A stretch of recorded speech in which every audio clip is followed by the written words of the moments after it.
তোর বাপ নাই,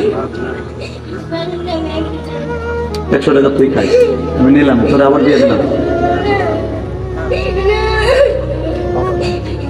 দেখো আরে কি দিয়ে সান্ত্বনা দেবা বলো? ও 100 টাকা লয়েছে, 100 টাকা আমার কাছে 1000 কোটি টাকা। তুই বাবা খাইস, তোর এটা দিলাম। পৃথিবীর কোন দান কবুল না হলে ওর দান আজকে কবুল। কি চাও, কি চাও? তোর আপনার 10 টাকা দিছে, তোর এই টাকাটা আমার কাছে 10,000 কোটি টাকা। আল্লাহ তুমি ওরে বলে আলম বানায়, আল্লাহ ওর বাবাকে মাফ করে দিও, ওর মাকে মাফ করে দিও। আল্লাহ ওর মনের কষ্ট তুমি বুঝছো, তা না হলে এই হাজার মানুষের সামনে দাঁড়িম করে স্টেজে পড়ে গেছে, দাঁড়িম করে পড়ে গেছে। তোমার আমার ছেলেগুলা তোমার